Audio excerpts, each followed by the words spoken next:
और तुम खुद खुदा की इबादत कर रहे हो। ईश्वर की प्रेम की बात हो रही है। ये ईश्वर से प्रेम करने के बाद भी तुमको ये सब दिखा कि मैं तुम्हारी चादर से पार कर गया, ये कैसे हुआ?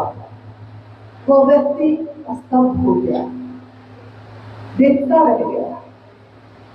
ये कहानी है, ये घटना है, सच है या झूठ, लेकिन घटना तो है जो सिखाती है। तो हमने आपने शिव को गुरु माना है अपना। शिव कौन है? उनके बारे में शास्त्रों ने, भारतवर्ष के ऋषि मुनियों ने कहा कि ये शिव वो है जो ईश्वर के भी ईश्वर है, जो भगवान के भी भगवान है, यानी कि महेश्वर है। ये काल शिव ने इच्छा की है और ये सृष्टि बनी है। शिव ने सोचा कि दुनिया बने, शिव ने सोचा कि एक को हम पहुंच, मैं एक से अनेक हो जाऊं। उस शिव ने सोचा और ये दुनिया सृष्टि हुई, ये दुनिया बनी। जब कोई चीज बनती है काल तब लागू होता है। कोई चीज, चाहे वो दुनिया बनेगी या ये माइक बना है, किसी इंसान का जन्म हुआ है, जब भी कोई चीज बनती है तो एक न एक दिन उसकी मौत होती है, एक न एक दिन वो खत्म नहीं होता है। जन्म हुआ है तो मौत होगी, मैन्युफैक्चरिंग डेट पड़ा है उसमें तो एक्सपायरी भी होगा। तो सोचिए कि काल लागू हुआ कब? जब शिव ने इच्छा की और सृष्टि बनी, और तब से समय लागू हुआ, समय शुरू हुआ। उस काल को भी, जिसके अधीन सारे देवी देवता है, सारे इंसान है, कण कण है इस धरती का, काल से बाहर कुछ भी नहीं है, उस काल को भी भय लगता है। किससे? महाकाल से। महाकाल से भय लगता है। उस काल को भी जीवन और मृत्यु के चक्र से कोई निकाल सकता है। कौन? महामृत्युंजय। कौन है ये महामृत्युंजय? शिव का एक रूप। महायोग, योग की बहुत बात आज चल रही है, आज चल रही है, लेकिन दुनिया में प्राचीन समय से असंख्य साधु और ऋषि ऐसे आए जिन्होंने योग की स्थापना इस धरती पे की, और इस योग का ज्ञान भी कहाँ से निश्चित हुआ, कहाँ से निकला? तो महायोगेश्वर शिव का एक और रूप। आप कल्पना नहीं कर सकते, हम कल्पना नहीं कर सकते कि हमने जिस शिव को अपना गुरु बना लिया है इतनी सहजता से, वो शिव की ऊर्जा कितनी बड़ी है, कितनी बड़ी है कि जिसकी न हम कल्पना कर सकते हैं, न उसका एहसास छू भी नहीं सकते हैं। एक छोटी सी आग को छूते हैं तो हाथ जल जाता है। वो महादेव ज्ञान का अक्षय स्रोत है, ज्ञान के निधि अगम। अब उसको बोलिए। शिष्य कहता है अपने गुरु को, हे ज्ञान के निधि अगम। अगम यानी जिसका कोई खाल नहीं है, जिसका कहीं अंत नहीं है, इतना ज्ञान है आप में, सारे ज्ञान आपसे मिश्रित होते हैं, तो धरती में कोई ज्ञानी है। हे ज्ञान के निधि अगम, कुछ बोलिए, कुछ सिखाइए। तो सोचिए, एक सामान्य इंसान है हम और आप, हमारी आपकी ये औकात है कि हम अपने दिल में क्या सोचेंगे अगले पल, हमको नहीं पता। आपको पता है कि 1 मिनट बाद आपके दिमाग में कौन सा विचार आएगा? आपको पता है? नहीं पता है। आज आप किसी को दिल से प्यार करते हैं, कल एक छोटी सी घटना होगी और आपके लिए सबसे बड़ा दुश्मन वही हो जाता है। आपके दिल पे आपका इख्तियार है, दिल पे है कंट्रोल? नहीं है। अपने हाथों में नाखून काटना नहीं रोक पाते, अपने केस को बांधना नहीं रोक पाते, सांस एक ज्यादा या एक कम ले ले ये भी नहीं कर पाते। तो बताइए कि जब हमारा अपने पे ही, इसी शरीर पे जिसको हम अपना कहते हैं, इस पे भी कोई कंट्रोल नहीं है, कोई नियंत्रण नहीं है, और क्या औकात है हमारी? मौत की एक बूंद, यह जीवन कागज की पुड़िया, बूंद परे गल जाना है। कबीर ने आज नहीं कहा, सैकड़ों वर्ष पहले कहा था। यह बूंद है क्या? मौत की बूंद जब जीवन में पड़ती है, वह जीवन जो इतना अच्छे से गुजर रहा था अचानक खत्म हो जाता है। लोग सोचते रह जाते हैं कि ये क्या हुआ। यानी किसी भी चीज पे नियंत्रण नहीं है हमारा आपका, लेकिन तब भी वो जगत का गुरु शिव, वो महाकाल शिव, वो महायोगेश्वर शिव, वो काल को भी नियंत्रित करने वाला, चीफ कंट्रोलर कहते हैं उसको, मुख्य नियंत्रण कहते हैं उनको, वो शिव मेरे आपके जैसे लोगों का गुरु बन गया। ये कैसे हुआ? हमारी औकात थी, हमारी हिसाब थी, हमारी योग्यता है? एक सामान्य गुरु भी हमको शिष्य बना ले, इतनी योग्यता भी हम लोगों में नहीं है। लेकिन साहब हरिंद्रानंद जी ने, शिव के एक शिष्य ने, जो इस धरती पे आए, उन्होंने धरती के लोगों को उस शिव से मिलाने का बीड़ा उठाया। किस विश्वास से हमारे आपके जैसे सारे लोगों को ये कहा कि मेरे गुरु शिव हैं, तुम्हारे भी हो सकते हैं, आओ चलते हैं उस शिव की ओर, चलो चलते हैं, जगत में रहो जरूर। उन्होंने कहा कि जगत में रहो, अरे तुम नहीं रहोगे तो कौन रहेगा? ये दुनिया महादेव ने बनाई है तुम्हारे लिए, तो तुम तो रहोगे ही। साहब ने कहा कि तुम तो रहोगे ही, लेकिन जगत में रहो जरूर, लेकिन बन के रहो किसके? महादेव के। जियो तो कैसे जियो? शिव जैसा। बनो तो क्या बनो? शिव ही बन जाओ। शिव से नीचे क्या बनोगे? क्योंकि गुरु जो होगा शिष्य को वही ना बनाएगा। लेकिन आप आज अपने सीने पे हाथ रखिए, हम भी रखते हैं। और क्या हम लोगों ने अपने वरेण्य गुरु भ्राता साहब के इस विश्वास की रक्षा की है? क्या हम मनसा वाचा कर्मणा इस काम में आगे बढ़ रहे हैं? क्या हमने उनके दिए हुए 3 सूत्रों को अपने जीवन में उतार लिया, आत्मसात कर लिया है? क्या हमारी स्थिति ये है कि हमको शिव के सिवा कुछ नहीं दिखता? क्योंकि हमारी स्थिति अभी तक तो ऐसी नहीं हुई है। हमको शिव दिखते हैं, लेकिन शिव के अलावा सारी चीजें भी दिखती है। कौन क्या बोला, कौन कहाँ का रहने वाला है, किसने वहां चर्चा स्थल शुरू किया था, किसके आने पे चर्चा शुरू होगी, कौन आएगा तो कुर्सी देंगे, कौन आएगा तो नीचे बैठाएंगे, ये सारी बातें तो हमको याद है।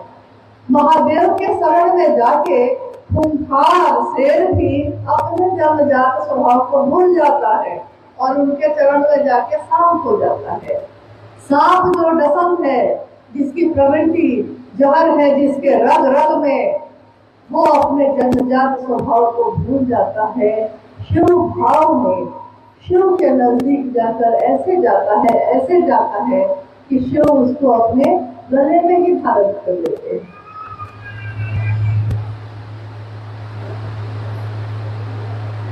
बैल जो उनकी सवारी है, बाघ उसको खाता है, शेर उसको खाता है, लेकिन वहां जाके मित्र की तरह बैठ जाते हैं।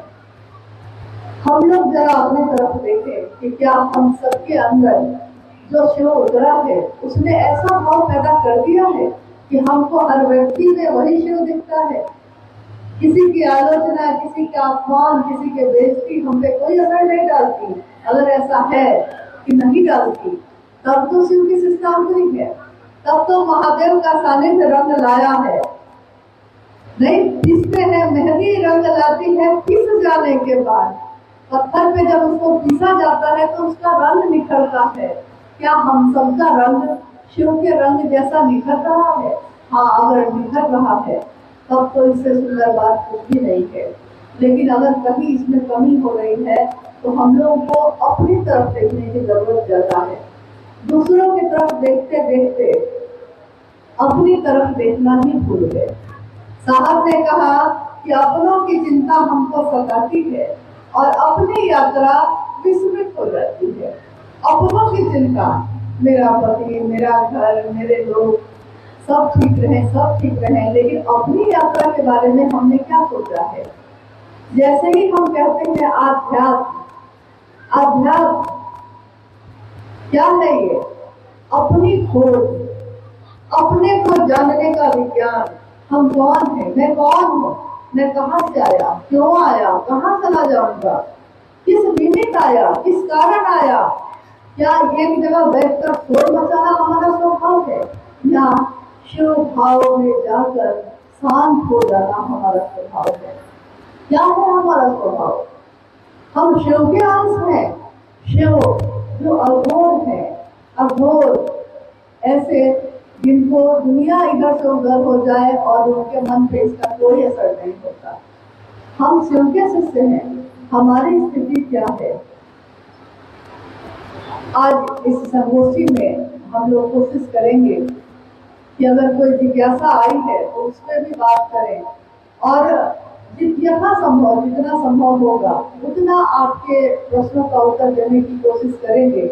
लेकिन साहब ने खुद हमेशा ये कहा कि ये गुरु का मंच है और इस मंच के मालिक सब कुछ महादेव खुद है। तो इस मंच से कोई विद्वान नहीं है, कोई गुरु नहीं है, कोई वरिष्ठ नहीं है। हम सब गुरु भाई गुरु बहन हैं, शिव के शिष्य हैं, और हम सबको शिव ने जो ज्ञान उतारा है उस शिव के शिष्य, महादेव के शिष्य, हमारे बड़े गुरु भ्राता और साहब दीदी की बात जब हम करते हैं, उन्होंने जो ज्ञान उतारा है उतने ही ज्ञान पे जितना ही जानते हैं उतना तो कम से कम बांट सकते हैं। हम लोग सब कुछ नहीं जानते, जान ही नहीं सकते, लेकिन जितना जानते हैं उतना भी अगर नहीं बताया तो ये भी अपराध होता है। ज्ञान बांटने के लिए दिया गया है, अपने पास रखकर संचित करने के लिए नहीं। शिव ज्ञान से भरा हुआ व्यक्ति कोई भी होगा तो वो जगत के हर व्यक्ति से शिव की बात करेगा, जितना ही उसने समझा है उतना ही बांटेगा। आइए हम लोग कुछ जिज्ञासाओं पर भी बात करते हैं।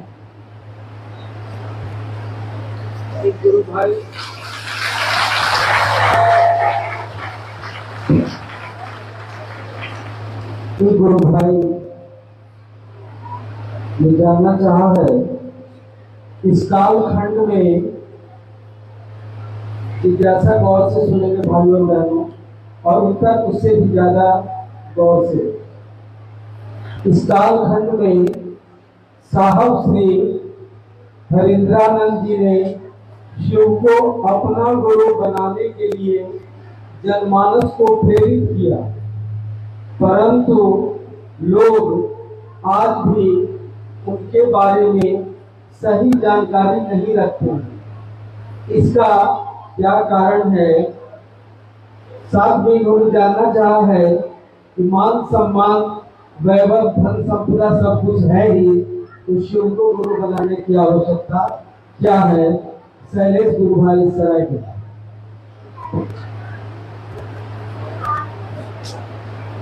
वैभव, संपत्ति सब कुछ तो है ही, तो शिव को गुरु मानने के लिए क्यों हम माने? मतलब शिव को गुरु क्यों माने? वैभव क्या होता है, ऐश्वर्य क्या होता है? हम पैसे इकट्ठे करते हैं किस लिए? अगर एक गाड़ी से काम चल जाए तब भी 4 गाड़ी और खरीदते हैं, किस लिए? एक घर में एक ही कमरे में रहना है हमको, 10 कमरे में तो नहीं रह सकते, लेकिन बहुत बड़ा घर बनवाते हैं, इसलिए कुछ खेत से काम चल जाएगा लेकिन और खेत जमा करते हैं और खेत खरीदते हैं। क्यों? कारण क्या है? इन सब के पीछे मूल कारण ये होता है कि सम्मान यानी भोग। दुनिया में भोग के जितने भी प्रकार हैं उसमें सबसे बड़ा भोग होता है सम्मान।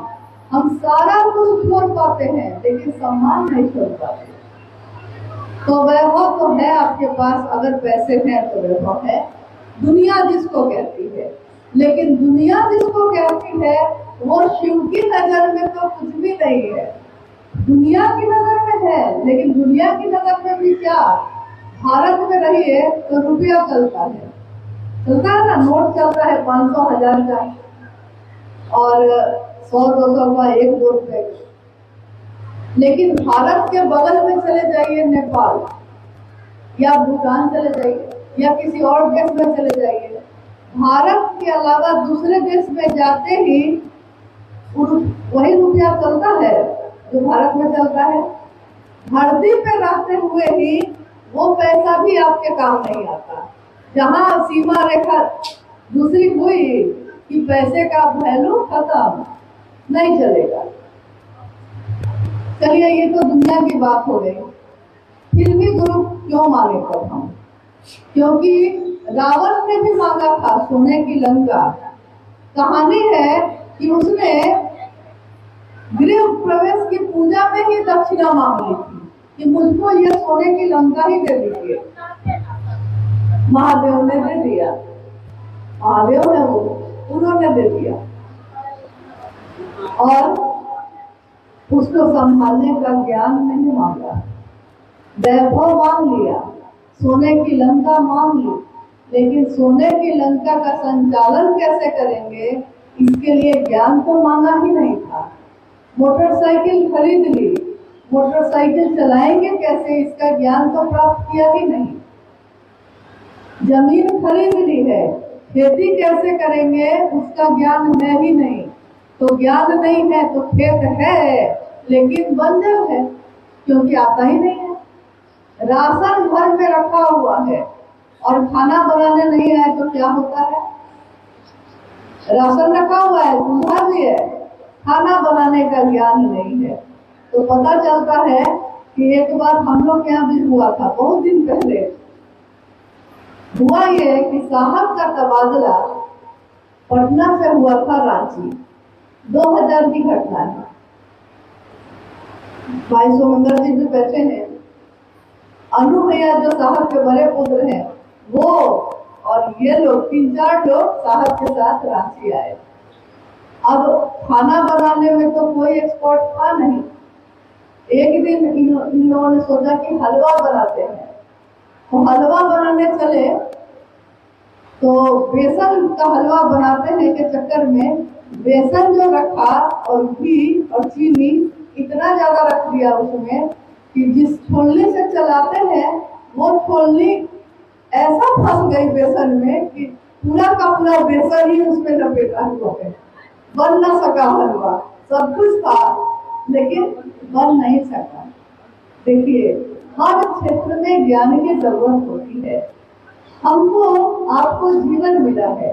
जीवन इंसान का, इंसान एकमात्र ऐसा जीव है जिसमें संभावना होती है कि वो जीव से शिव हो सकता है, और किसी जंतु जानवर किसी भी और रचना में ऐसी संभावना नहीं है। वो उसी योनि से जाएगा, लेकिन इंसान की योनि में रह के शिव हो सकता है। जैसे एक दिया जो होता है वो छोटा सा होता है देखने में, लेकिन उसमें ये संभावना होती है कि उसको अगर धरती में लगा दिया जाए, जमीन में रोक दिया जाए, सींचा जाए, खाद पानी दिया जाए, तो एक दिन वही दिया विशाल बरगद के पेड़ में बदल जाता है। उस दिया के अंदर संभावना थी। कहीं दिखता था, दिया में दिखता है कि पौधा है, अनाज है, दिखता है, नहीं दिखता है, संभावना है ये। लेकिन जब उसको रोपा जाता है तो वो संभावना सच होती है। फिर तो ऐसे ही मानव के मन में, इंसान के शरीर में एक संभावना है कि वो शिव हो सकता है। शिव हो जाना मतलब शिव में ही एक हो जाना, जहाँ से आए हैं वहीं पर लौट जाना। और लौटेगा क्या? शरीर नहीं, क्योंकि शरीर का जन्म यही हुआ है, शरीर की मौत हो जाएगी, लेकिन जो जीवात्मा है हमारी, शिव का अंश जो है हमारे आपके अंदर, वो शिव हो जाता है और शिव में ही मिल जाता है। शिव में ही मिल जाए हम, ये हमको ज्ञान कौन दे सकता है? ये जो संभावना है हमारे आपके जीवन में, इस संभावना को सही रास्ता कौन दिखा सकता है? गुरु के सिवा कोई नहीं। और वो भी जब शिव होने की बात होगी तो शिव के सिवा और कोई पूरी तरह नहीं बता सकता कि वो रास्ता कहाँ जाता है। अभी इसी प्रश्न के साथ एक प्रश्न और था, एक जिज्ञासा और थी। आपने सुना या नहीं सुना? अगर नहीं सुना है तो फिर से सुन लीजिए। कि क्या कारण है कि शिव की शिष्यता का प्रचार हो रहा है, शिव की शिष्यता बढ़ती जा रही है, शिव चर्चाएं बहुत ज्यादा हो रही है, हर घर में हो रही है, अब तो और गति पकड़ चुका है, बढ़ रही है। लेकिन जिसके कारण ये हुआ है, यानी हमारे वर्ण गुरुदाता साहब श्री खैरनानंद जी और माँ नीलमानंद जी, जिसके कारण ये उतरा हमारे जीवन में, हम लोग देख रहे हैं जब इस समय से, और जिज्ञासा भी संजोग से ये आ गई है कि लोग उनके बारे में सभी से पूरी तरह बात को नहीं जानते हैं। अभी झारखंड के एक जिले में कुछ दिन पहले हम लोग गए थे, वहाँ के एक प्रखंड में शिव चर्चा खूब हो रही है। कुछ लोग जब उधर गए तो उन्होंने कहा कि ये जो शिव की चर्चा हो रही है, आप लोग जानते हैं कि किसके कारण हो रही है, किसने शुरू किया है इसको? तो उस व्यक्ति ने वहाँ के एक स्थानीय गुरु भाई का नाम बताया कि ये जो भैया है ना, इन्हीं के कारण शुरू हुआ है। लोग आश्चर्य में रह गए, रांची से एकदम नजदीक का जिला है, लोग आश्चर्य में रह गए कि इतना भी नहीं जान रहे हैं लोग कि किसके कारण हुआ है। यानी जो जिस क्षेत्र में है उसने लोगों को अपने से जोड़ दिया है, खुद ही साहब बन गया है, जो कि हो नहीं सकता है, ये संभव नहीं है। इसलिए हम लोग का ये कर्तव्य है कि हम लोग लोगों तक सही बात को पहुंचाएं, क्योंकि अगर सही बात नहीं पहुंचाएंगे तो हमेशा वो भ्रमित रहेगा। और सही रास्ता सबसे सुंदर कौन बता सकता है, कौन हमको महादेव तक लेकर जा सकता है? न तो हम लेकर जा सकते हैं, न तो आप लेकर जा सकते हैं, क्योंकि हमारे आपकी क्षमता सीमित है, कुछ सीमा तक है। लेकिन शिव के शिष्य की सीमा हर सीमा से परे है। जो शिव से मिलकर इस धरती पर आया है, जिसे शिव ने ही चुना है, उसकी सीमा का आकलन हम लोग नहीं कर सकते। वो सीधे हमको शिव से मिला सकते हैं। तो हमको अगर लोगों को बताना भी चाहिए तो उन्हीं के बारे में बताना चाहिए। और उनके बारे में क्या बताना चाहिए? क्या कि साहब खैरनानंद जी जिंदगी से रखते थे, कि साहब खैरनानंद जी किसी के पिता, किसी के पति हैं, किसी के भाई, किस रूप से मिले हैं हम लोग उनसे? साहब खैरनानंद जी के किस रूप से हम लोग मिलते रहे हैं? हमेशा आज भी मिल रहे हैं। किस रूप से? क्या कह के दुनिया पुकारती है उनको? आप लोगों को नहीं पता? इतना धीरे बोल रहे हैं, इतने लोग हैं। शिव शिष्य हरिंद्रानंद, कहीं भी अगर लिखा जाता था नाम और हम लोग साहब या कुछ और लगाना चाहते थे तो साहब कहते थे कि शिव शिष्य हरिंद्रानंद लिखो, क्योंकि उनको अपनी ये पहचान अपने प्राणों से भी प्रिय थी। मैं शिव का शिष्य हरिंद्रानंद। जब वो गुरु के मन से जब भी बोले हैं, उन्होंने यही उद्घोष किया है, मैं शिव का शिष्य हरिंद्रानंद ये कहता हूँ, ये अनाधिकार आशीर्वाद देता हूँ।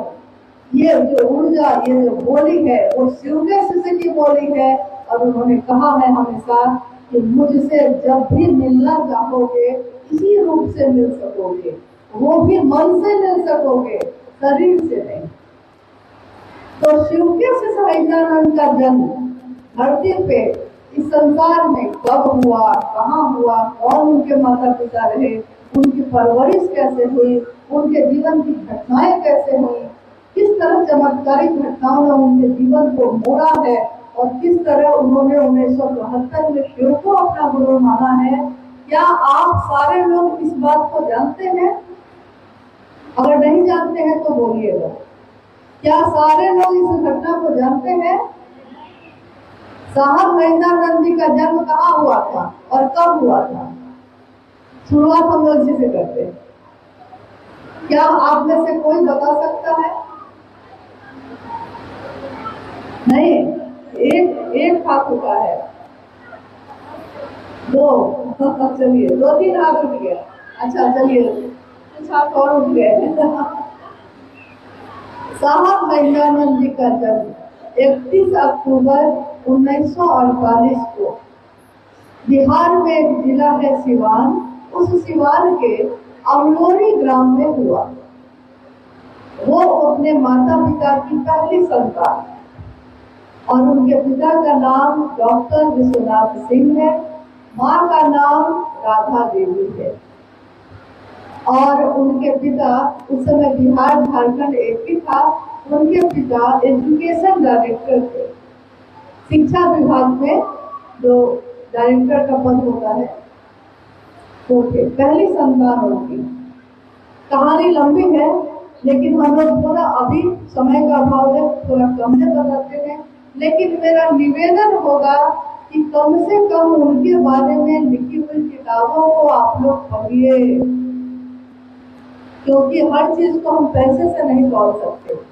हम जब अपना समझते हैं किसी को तो उससे जुड़ी हुई चीज पे पैसे का खर्च भी हम लोग नहीं ध्यान रखते।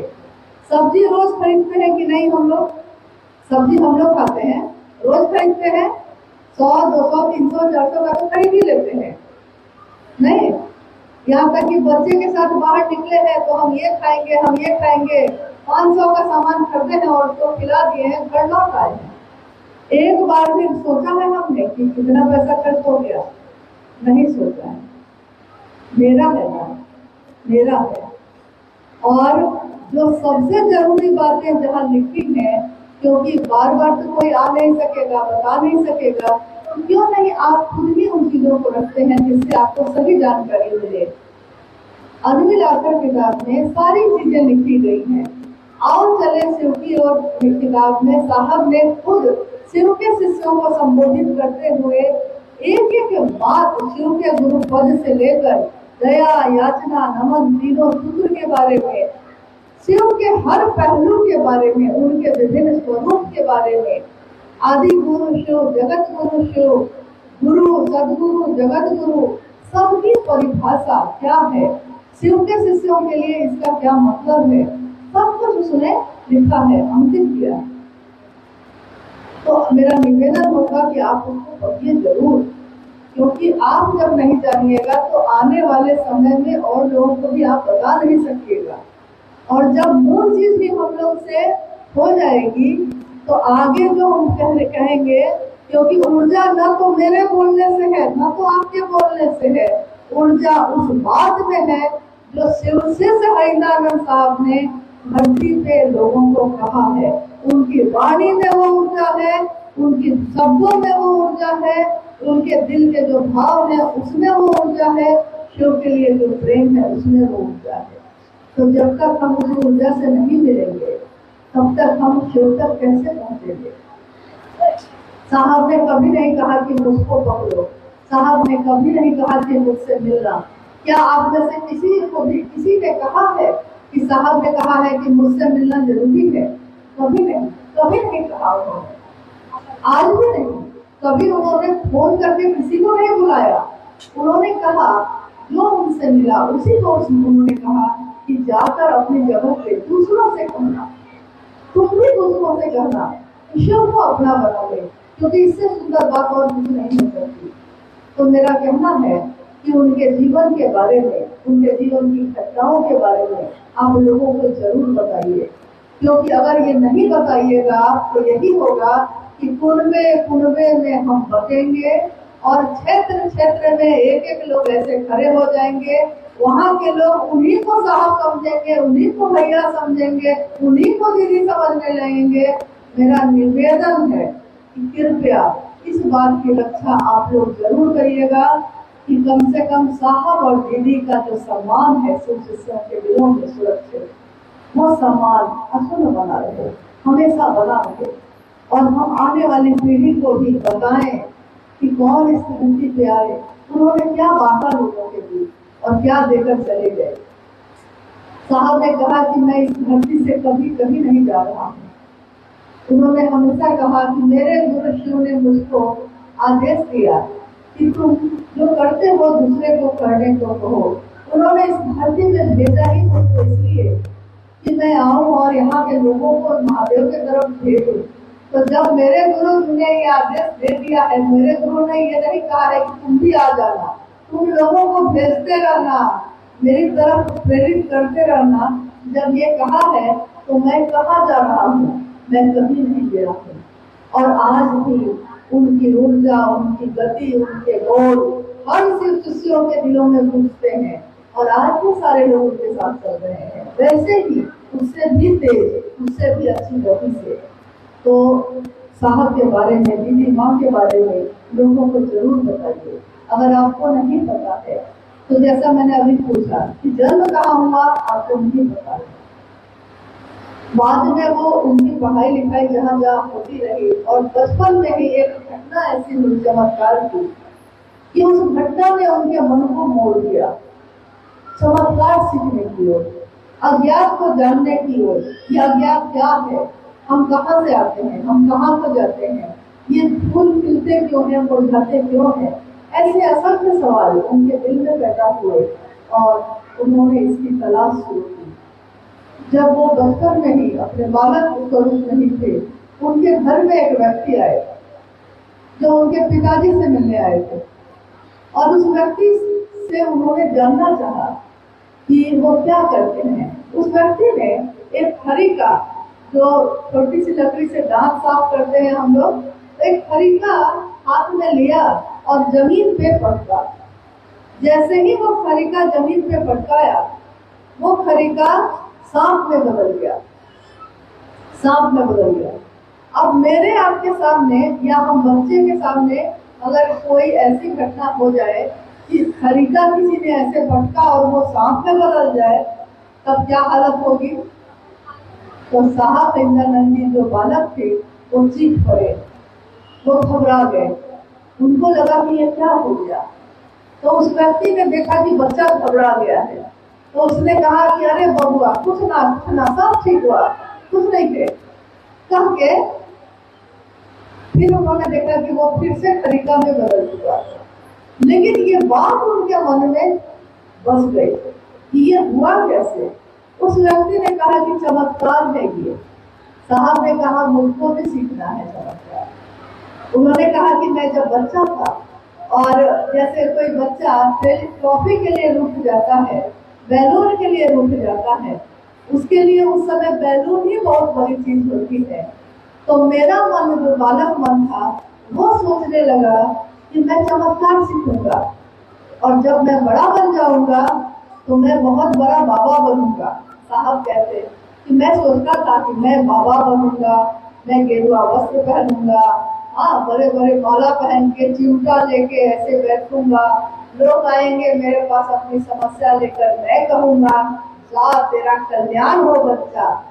साहब कहते थे और बड़ा हंसते थे इस बात को कहते कि जब मैं बालक था तो मैं क्या सोचता था। मेरे गुरु शिव ने कैसे मेरे मन को अपनी तरफ मोड़ा है। उन्होंने कहा कि उसके बाद मैंने गुरु की तलाश शुरू की। कितने लोगों को अपना गुरु बनाया, लेकिन जिसके पास गया निराश होकर लौटा, हमेशा निराश होकर लौटा। गुरु माना था ये सोचकर कि इनके पास कुछ होगा, इनके पास कुछ शक्ति होगी, कुछ ज्ञान होगा, लेकिन जहां भी गया वहां से निराश होकर लौटा।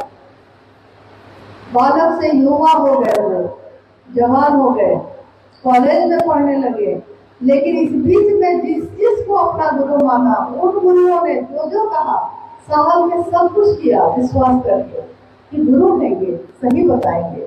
किसी ने कहा कि संसान साधना करोगे तो ईश्वर की प्राप्ति होगी, चमत्कार आ जाएगा, शक्ति आ जाएगी, ये सारी चीजें। कब्रिस्तान साधना करोगे तो हो जाएगा, मंत्रों का जप करोगे तब हो जाएगा, योग करोगे तब हो जाएगा। जिसने जो बताया इन्होंने सब किया। ये करते करते भी 14 वर्ष बीत गए, 14 वर्ष और बीत गए, यानी लगभग 23-24 वर्ष की आयु में साहब आ चुके थे। और पटना में लॉ कॉलेज है, कानून की पढ़ाई साहब ने पढ़ी लॉ कॉलेज पटना से। और वहीं के बगल में है आरा। आरा का नाम सुना है आपने? कैसे? आरा तो यहाँ से दूर है। अच्छा, आप आरा की है ठीक है। हाँ, नहीं, आरा और बलिया इन सब पे गाना भी बहुत बना हुआ है और थोड़ा गाना सुना होगा तो आरा पटना के बगल में है। दिन में साहब फैजानंद जी कॉलेज में कानून की पढ़ाई करते थे और शाम में ट्रेन पकड़ के आरा के गांधी शमशान चले जाते थे। रात में शमशान साधना करते फिर लौटते। उस समय तक वो यही कर रहे थे, लेकिन एक इस तरह में 14 वर्ष बीत चुके थे। एक दिन कोई भी काम करते करते हम आप थक जाते हैं। एक दिन ऐसा आया जब उनका मन निराश हो गया, थक गया। गुरु की तलाश करते करते वो इतने थक गए कि नवंबर का महीना था, ठंड का समय था और 1974 ईस्वी थी। 1974 में एक दिन जब वो रात में आरा के गांधी शमशान गए, उस अर्धरात्रि में आधी रात बीत गई थी। उनके हताश मन ने, निराश मन ने ये सोचा कि कहीं कुछ नहीं बीता। उन्होंने अपने जीवन को मुड़ के देखा। उनके पिछले जीवन के 14 वर्ष इसी खोज में बीत गए थे और कुछ हासिल नहीं हुआ था। उन्होंने सोचा कि ये 14 वर्ष मेरे जीवन के बीत गए, व्यर्थ चले गए और मुझे कुछ हासिल नहीं हुआ, तो मैं अब क्या करूं, कहाँ जाऊं। और अचानक उनके मन में उनके पिता उनकी माँ को कहते थे कि मलकिनी, ईश्वर शिव के कहल जाला। मतलब अभी भी बहुत घरों में पति पत्नी को मलकिनी और पत्नी जो है पति को मालिक, दोनों एक दूसरे को, हाँ दूसरा कहेगा कि नहीं कहेगा, हम ही लोग एक दूसरे को कह लेते हैं, नहीं दूसरा मालिक कहेगा कि नहीं कहेगा। तो वो भाषा है बोलचाल की। तो मलकिनी ईश्वर शिव के कहल जाला। और साहब को याद आई वो बात और इसके साथ एक श्लोक भी याद आया जो बच्चे भी पढ़ते हैं, कॉलेज स्कूल में भी, घरों के पूजा में भी, घर में जो होती है पूजा उसमें भी लोग पढ़ते हैं। गुरुर् ब्रह्मा गुरुर् विष्णु गुरुर्देवो महेश्वरा गुरु साक्षात परब्रह्म तस्मै श्री गुरुवे नमः। यानी वो गुरु, इस पर बहुत लोगों को संशय होता है। लोगों को लगता है कि ब्रह्मा जी भी गुरु है, विष्णु जी भी गुरु है, सबके बारे में सोचते हैं लोग, लेकिन इस श्लोक का ये अर्थ नहीं है। इस श्लोक का अर्थ है, साहब ने भी बताया था, इस श्लोक का अर्थ है कि गुरु में, कोई भी गुरु जब होगा तो उस गुरु में ब्रह्मानी शक्ति होती है, यानी आपको पैदा करने की शक्ति, वैष्णवी शक्ति होती है, यानी आपको जो पैदा किया है उसने अब आपका जीवन चलेगा। ये जीवन जो चलेगा कैसे चलेगा, इसकी शक्ति भी है, महेश की शक्ति, यानी एक दिन इस जीवन का अंत भी होगा, संहार की शक्ति, तीनों शक्तियां हैं गुरु के पास। इसके अलावा कहा गया कि हे गुरु आप क्या हैं, आप साक्षात परब्रह्म हैं, ईश्वरों के भी ईश्वर हैं, यानी शिव है। तो साहब ने कहा कि मेरे मन में ये श्लोक बोल उठा और मैंने यही सोचकर कि जब गुरु शिव है, गुरु ब्रह्मा है, सब कुछ है, तो वो ईश्वर ही गुरु क्यों नहीं है। ये सोचकर उन्होंने शिव को अपना गुरु मान लिया। मन में वो हमेशा ये कहते हैं कि मैंने भगवान समझकर भी शिव को अपना गुरु बनाया था, गुरु समझ के नहीं समझा था, क्योंकि पता नहीं था ना कि वो गुरु है कि नहीं है। भगवान ही गुरु क्यों नहीं है ये सोचकर बनाया था, लेकिन ये सोच जो उन्होंने रखी थी उस सोच पर वो खड़े रह गए, सोच पे खड़े रह गए, बस इतना ही हुआ। और गुरु ने किया कमाल। गुरु ने उनके जीवन में ऐसी घटनाएं घटित होने उनसे शुरू हुई जिसके बारे में वो सोच भी नहीं सकते थे। वो जो सोचते सो होने लगता, जिसको जो कहते वो हो जाता। मतलब ऐसी कितनी घटनाएं हैं। घर में आटा खत्म है, माँ नीला वाला आके कह रही है कि आटा खत्म हो गया, किसी को भेजना होगा, पैसा देके भेज दीजिए लाने के लिए। और साहब कहते कि है तो डब्बे में है, माँ कह रही है कि नहीं है, हम अभी देख कर आए हैं। साहब कह रहे हैं कि जाकर देखो तो है कि नहीं, और जाती तो पूरा भरा हुआ है डब्बा। मतलब ये एक उदाहरण है, ऐसे कितने उदाहरण, कितनी घटनाएं उस समय होनी शुरू हो गई जब वो पाटन में थे। पाटन पलामू में है। पाटन में वीडियो के रूप में वो उस समय उपस्थित थे। 1974 में जब उन्होंने शिव को गुरु माना था, उसके 1 वर्ष के बाद नमः शिवाय उनके सांस पे आया था मुजफ्फरपुर के तुर्की नाम की जगह पे, जहाँ वो बैठे थे। हवा के झोंके के साथ नमः आया और शिवाय उतर गया। और उसके भी अगले वर्ष में वो डिप्टी कलेक्टर के लिए सेलेक्ट हो गए। किसी को विश्वास नहीं हुआ कि जो बच्चा इतना कब्रिस्तान सुनसान जा रहा था वो कैसे पढ़ के डिप्टी कलेक्टर हो गया। किसी को विश्वास नहीं हुआ, यहाँ तक कि उनके पिताजी को भी विश्वास नहीं हो रहा था कि ये पहली बार परीक्षा दी उन्होंने और ये सेलेक्ट हो गए। लेकिन सच्चाई तो नहीं थी। फिर उनकी ट्रेनिंग हुई और उनकी पोस्टिंग विभिन्न जगहों पर हुई। यहाँ तक कि मजिस्ट्रेट के रूप में जहाँ जहाँ हो गए, वहाँ के लोगों के बीच ये बात फैल जाती थी कि जो मजिस्ट्रेट साहब आए हैं एकदम नवयुवक हैं, वो बहुत बड़े तांत्रिक हैं भाई। साहब ने एक दिन कहा कि तांत्रिक का अर्थ क्या होता है, तंत्र और मंत्र और ओझा का क्या मतलब होता है। ये वो नहीं है जो आप समझते हैं कि फूंक दिया उतर गया, पढ़ के दे दिया ठीक हो गया। ये सब धोखा देने वाली बात है, इसमें कोई सच्चाई नहीं है। तंत्र प्रेम के सिवा और कुछ भी नहीं है। तांत्रिक यानी शिव का प्रेमी तंत्र। साहब ने कहा कि एक बार भगवती ने महादेव से पूछा कि ओ लॉर्ड व्हाट इज तंत्र, हे महादेव तंत्र क्या है। भगवती ने जब पूछा, महादेव ने उत्तर दिया, देवी तंत्र is nothing but only surrender and love. तंत्र क्या है, ये और कुछ भी नहीं है, ये बस प्रेम और समर्पण है। प्रेम और समर्पण, क्योंकि प्रेम होगा तो समर्पण खुद ही आ जाता है, इसको लाया नहीं जाता है। प्रेम होगा तो एक निष्ठता खुद ही आ जाती है। हमारा मूल उद्देश्य अगर हमको याद रहेगा तो हमारे आपके जीवन में आने वाली विसंगतियां, संकीर्णताएं सारी अपने आप खत्म होती हैं। प्रेम करना हमको आ जाता है, एक निष्ठता शिव के लिए होगी ये भी आ जाता है। दुनिया के साथ रहते हैं, सबके साथ चलते हैं, सबके साथ बैठते हैं, चर्चाओं में जाते हैं, लेकिन दिल में शिव ही धड़कते हैं और कोई नहीं धड़क सकता। और किसके कारण धड़कते हैं, अभी हम लोग उसी पे बात करते हैं। किसके कारण?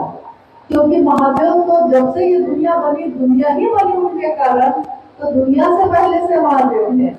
लेकिन लोगों के पूजा घर में तो थे, मंदिरों में थे, शिवालयों में थे, लोगों के दिल में नहीं थे, लोगों के घर में नहीं थे शिव। हर घर में शिव, हर दिल में शिव। यहाँ तक कि साहब ने कहा कि ये शिव से कौन है, ये शिव के से चलते फिरते मंदिर है। मंदिर क्या होता है? जहाँ जाकर आपको ईश्वर की अनुभूति हो जाए, जहाँ जाकर आपको भगवान याद आए। और शिव के शिष्य क्या है? ये चलते फिरते मंदिर है। इनसे कोई बात कर ले अगर, तो महादेव के सिवा फिर कोई याद नहीं आएगा। इनसे मिलने कोई तो महादेव के सिवा और किसी से मिल नहीं पाएगा। तो शिव के शिष्य की भूमिका कितनी महत्वपूर्ण है शिव के शिष्यता में हमारी आपकी एक एक व्यक्ति की। इसीलिए साहब ने बार बार कहा है हम सबों को कि छोटी छोटी बातों से व्यवहार से मत पालिए, छोटी छोटी बातों से एक दूसरे से घृणा मत करने लगिए। क्योंकि अगर शिव को प्रेम करिएगा तो हर व्यक्ति से आप प्रेम करिएगा, कोई पराया नहीं है। और अगर हम लोग एक दूसरे से ऐसे ही प्रेम से चलते रहेंगे तो हम कब अपने गुरु का काम कर सकेंगे। क्योंकि गुरु का काम, जगत गुरु शिव का काम जगत स्तर में करना है। संगठित होना बहुत जरूरी है, सबका एक होना बहुत जरूरी है। साहब ने कहा कि ये सभा शिव शिष्यों की कैसी हो, सभा बैठक संगोष्ठी कैसी हो, जिसमें आकर सबके मन एक भाव से भर जाए, सबके हृदय में एक ही भाव संचालित होता हो, सबके मन एक ही वचन, एक ही कर्म पे आकर केंद्रित हो जाए कि शिव मेरे गुरु हैं और एक एक व्यक्ति के गुरु हो जाए। हमको अपने जीवन में अपना मन वैसा रखना है, अपनी बोली वैसी रखनी है और अपना कर्म भी वैसा ही करना है।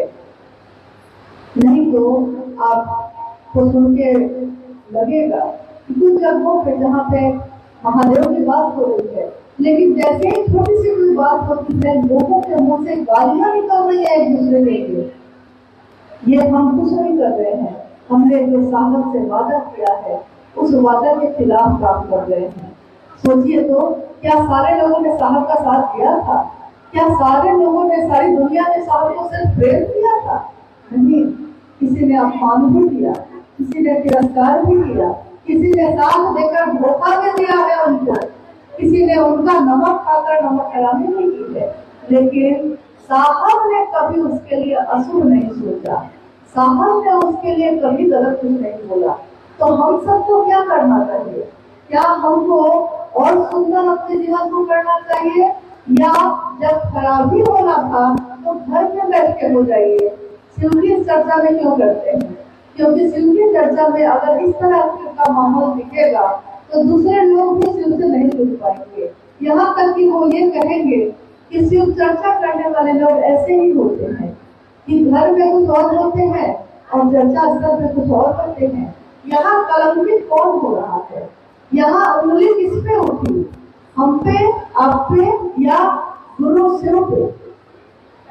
तो शिव का शिष्य अपने गुरु का नाम बढ़ाएगा या कलंकित करेगा?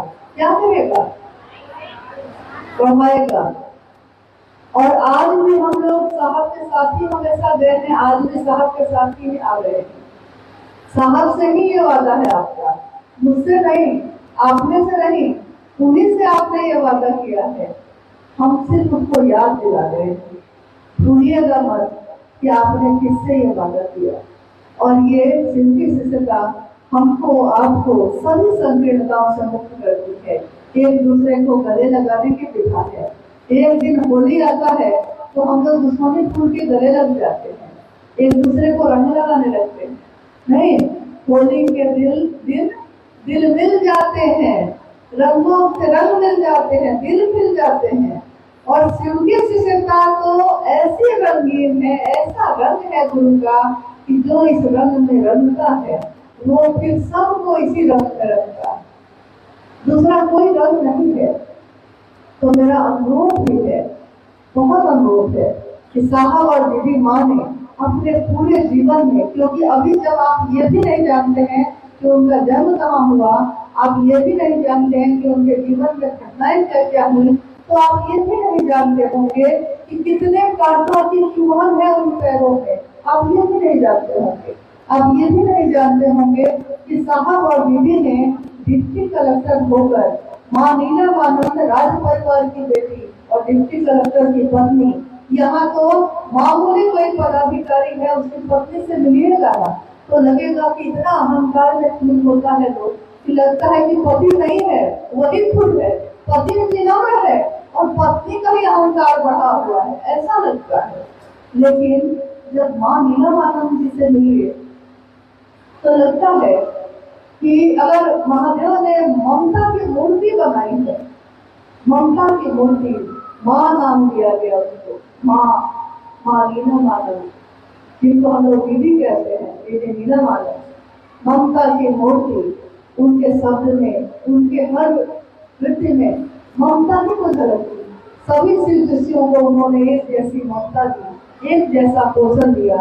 साहब के साथ रातों को जगी, ट्रैक्टर पे बैठकर खेतों में गई। आज आप जाते हैं तो आप कहते हैं कि हम लोग उस गांव गए, उस गांव गए, उस गांव गए। क्या आपने कभी सोचा है कि जिस दिन कहीं भी कोई भी शिव नहीं था, उस समय साहब और दीदी माँ नीलम आनंद कहाँ गए होंगे और कैसे कैसे गए होंगे? कहीं तो लोग बुलाते थे और जब ये लोग पहुंचते थे तो सामने वाला गायब हो जाता था। कहीं साथ चल के रह के और फिर साथ छोड़ के चले जाते थे। ये सोच कर कि ये लोग तो केवल महादेव महादेव करते हैं, मेरा दाना पानी यहाँ डल नहीं रहा है, तो हम छोड़ के चले जाते थे। लेकिन तब भी साहब ने कहा, उन सभी के लिए कहा जिन्होंने साथ दिया है और जिन्होंने साथ छोड़ा है, उनके मन से एक ही आवाज आई कि सबके गुरु शुरू हो जाए, सबके हो जाए, चाहे वो मुझको चाहे या ना चाहे, मुझको चाहे या ना चाहे, लेकिन गुरु को चाहे, वो शिव को चाहे, और जो शिव को चाहेगा वो उनको क्यों नहीं चाहेगा। आइए हम लोग और किसी जिज्ञासा पे एक दो पे बात करते हैं। आप लोग बहुत कष्ट में बैठे हैं तो दिख रहा है, और फिर भी आपने शांति बनाए रखी है, ये मुझ पे बहुत बड़ी कृपा है। क्योंकि अगर कितनी भी अच्छी बात लेकर कोई आएगा और आप नहीं सुनिएगा तो हम लोग का आना भी व्यर्थ है और आपका आना भी व्यर्थ है। क्योंकि दोनों तरफ स्वभाव होना चाहिए, जो बोलता है उसके अंदर भी, जो सुनता है उसके अंदर भी। नहीं होगा तो कोई बात करने से कोई फायदा नहीं है। और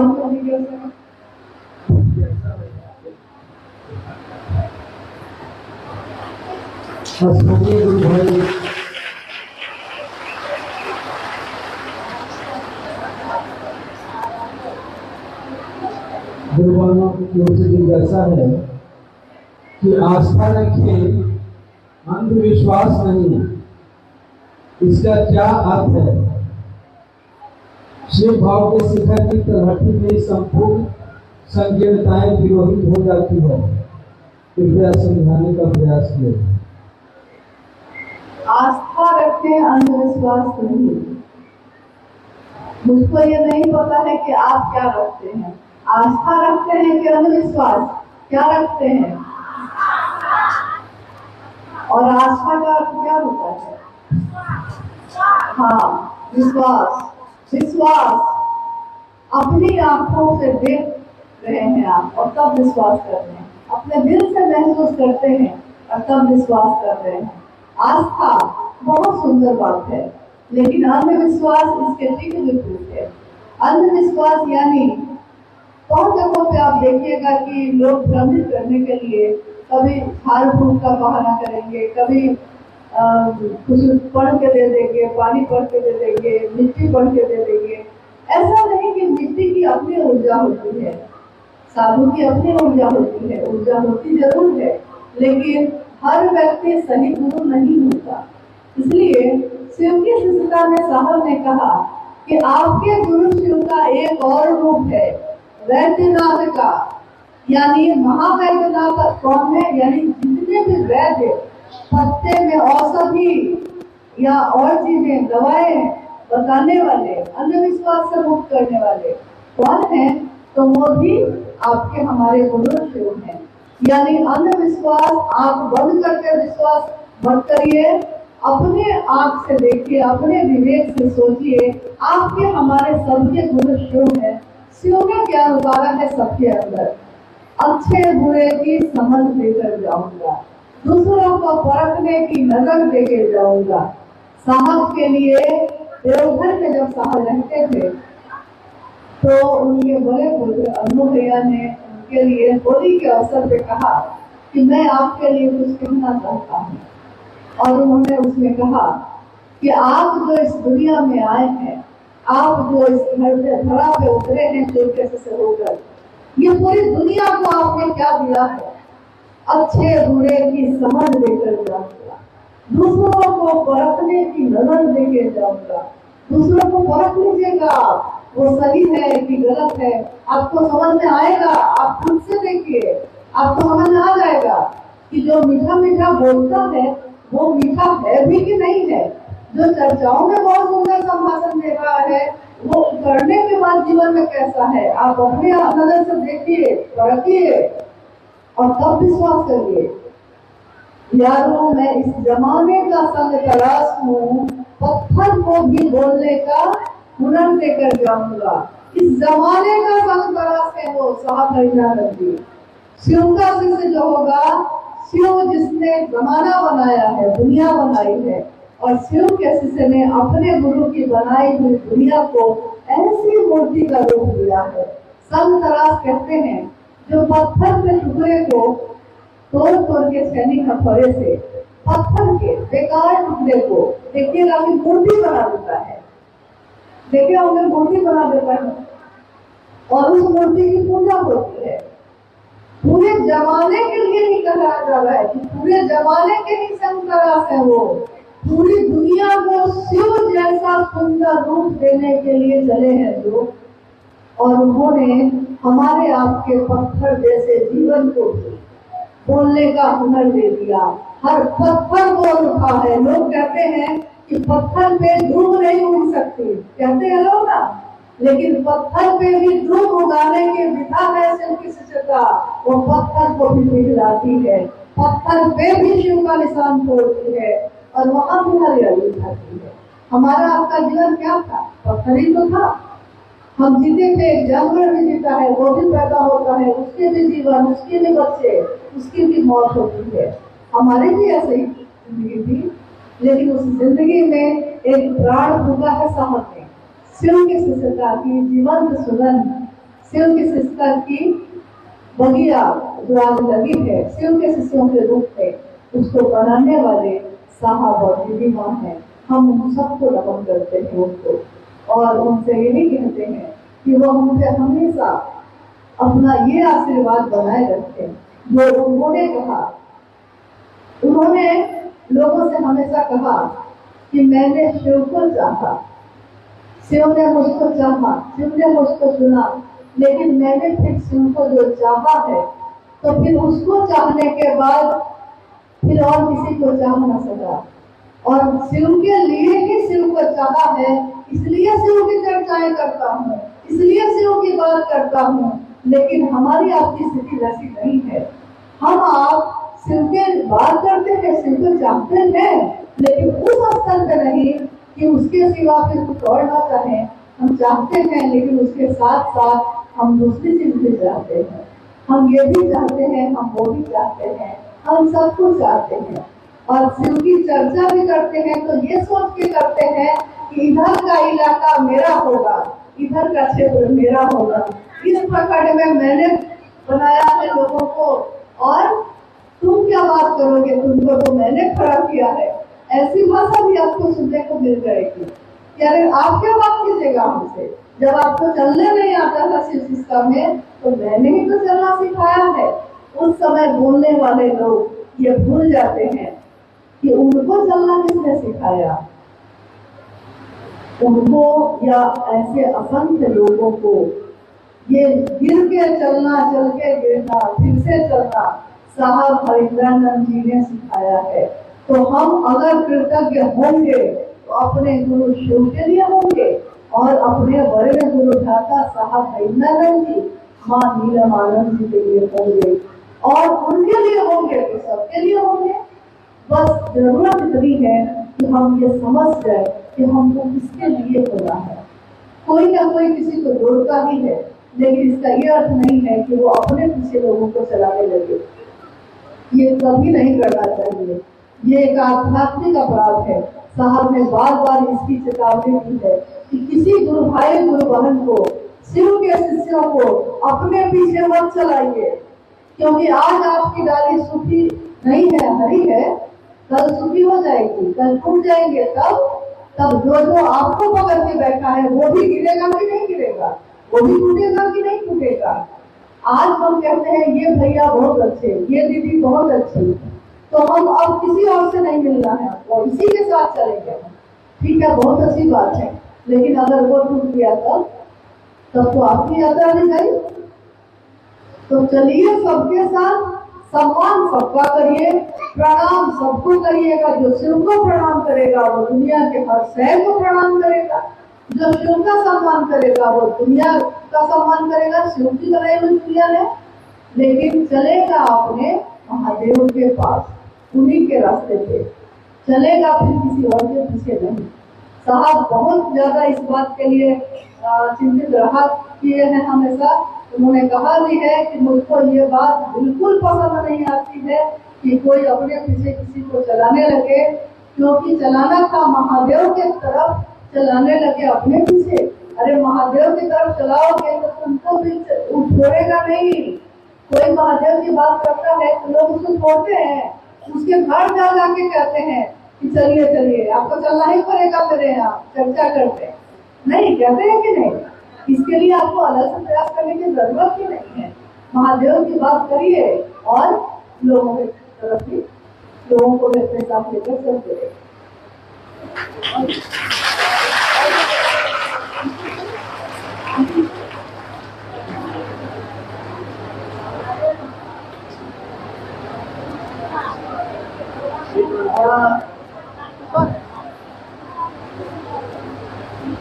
अंतिम की जैसा साहब सिंह के द्वारा शिव की शिक्षिका में 3 सूत्र निरूपित किया गया है।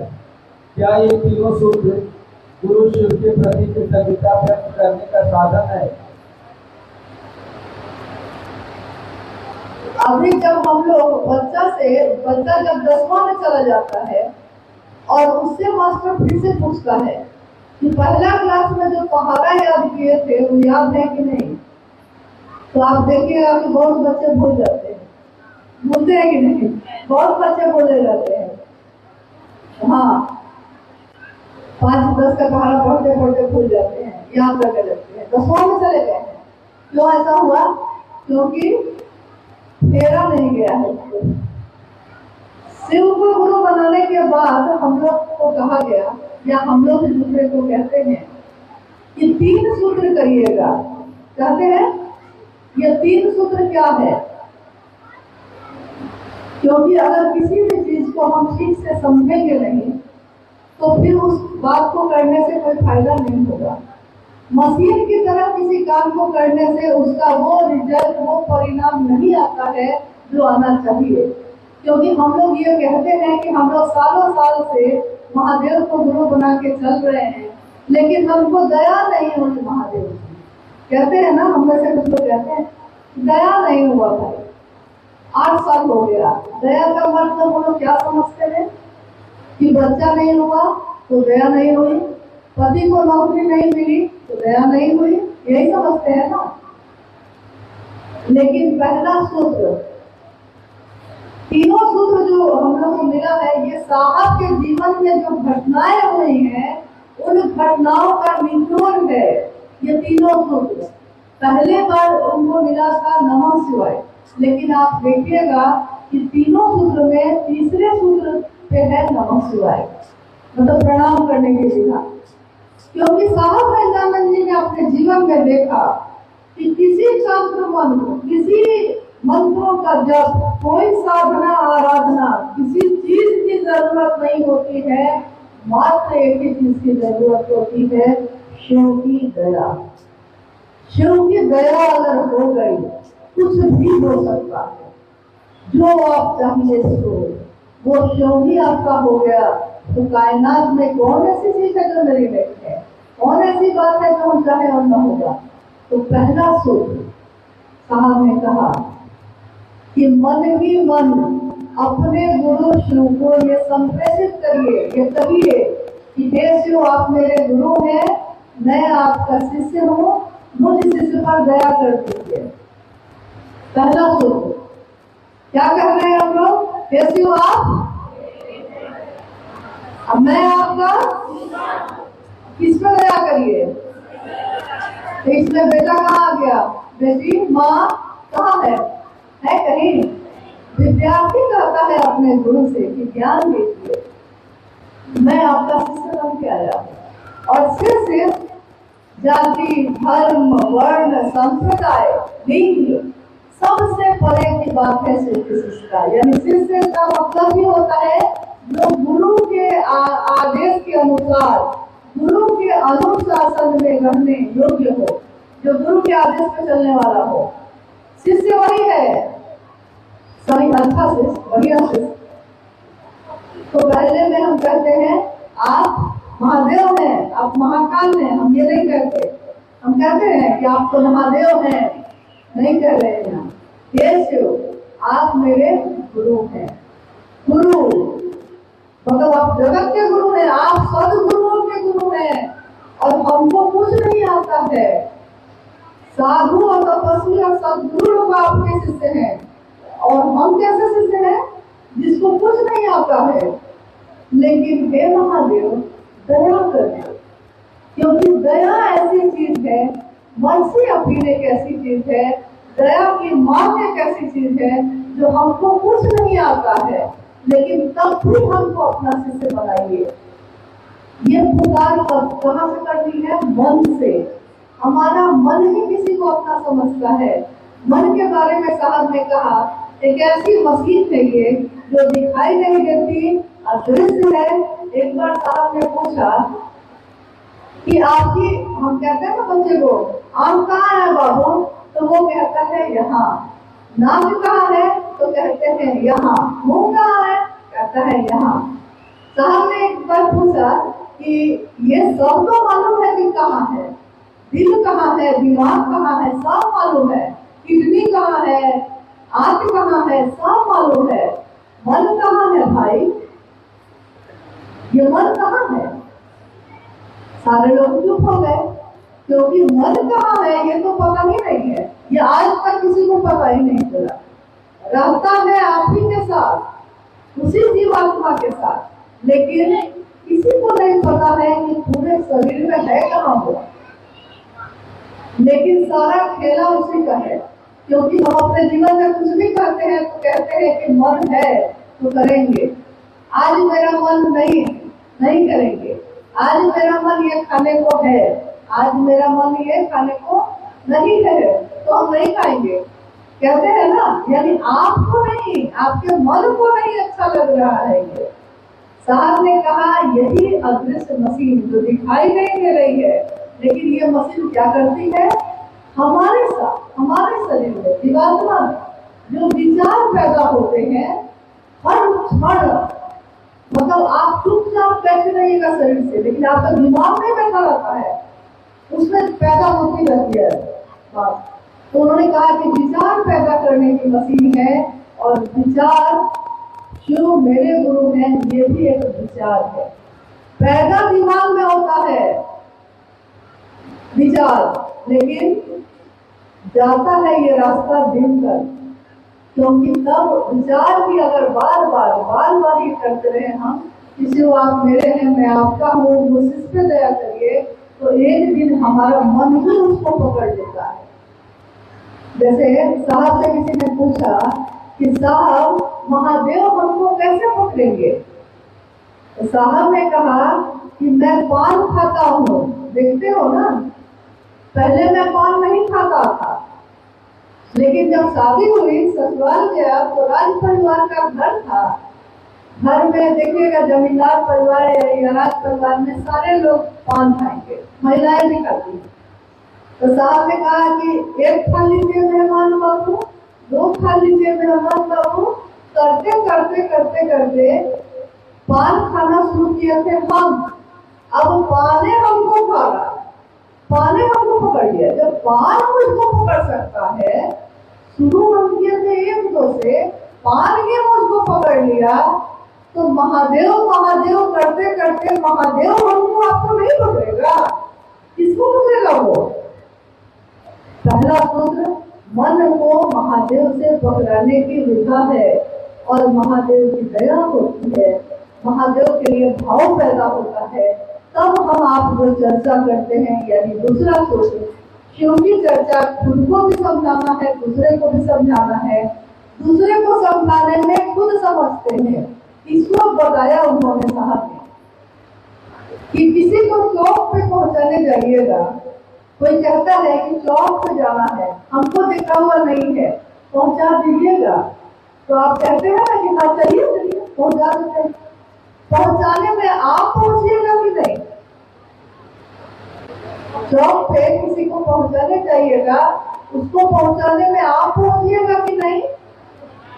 आप भी पहुंचिएगा। दूसरा सूत्र, यानी स्वयं को भी सुनाना है, दूसरे से भी, दूसरे से कह रहे हैं आप शिव को गुरु मानिए ना भैया, दीदी मानिए ना, कह रहे हैं दूसरे से, लेकिन मेरा मन भी उस बात के साथ चल रहा है, तो आपके साथ साथ हम भी चल रहे हैं कि नहीं? महादेव की तरफ चल रहे हैं। यानी दूसरा सूत्र, अपने स्वयं को और समूह जिसको भी आप बोलते हैं, दोनों को शिव भाव से भरता है। और ये कहाँ कब होता है? जब मेरा मन शिव की परिधि में रहता है तब। शिव के घेरे में रहता है तब। हम बोल रहे हैं, आप सुन रहे हैं, आप बोलिए, हम सुनते हैं, लेकिन मेरा मन अगर आपकी बात पे नहीं होगा तो आप कितनी भी अच्छी बात बोलिएगा, हमको याद रहेगी? नहीं याद रहेगी। सामने बैठे हैं आप, आपसे कोई कहता है कि ये बात, थोड़ी देर बाद आप कहते हैं कि दूसरी बात जो तुम कहे थे, क्या बोले थे, तो वो गुस्सा हो जाता है, कहता है कि अभी तो बताए तुझको। तो आप कहते हैं कि मन मेरा कहीं और चला गया था। यानी शिव की चर्चा में आपका मन अगर महादेव के घेरे में नहीं है तो न तो चर्चा हो सकेगी, न तो चर्चा सुन सकिएगा, दोनों नहीं हो पाएगा। यहाँ भी मन है। तीसरे सूत्र में प्रणाम करने की विधा है, प्रणाम भी हमारा आपका मन करता है।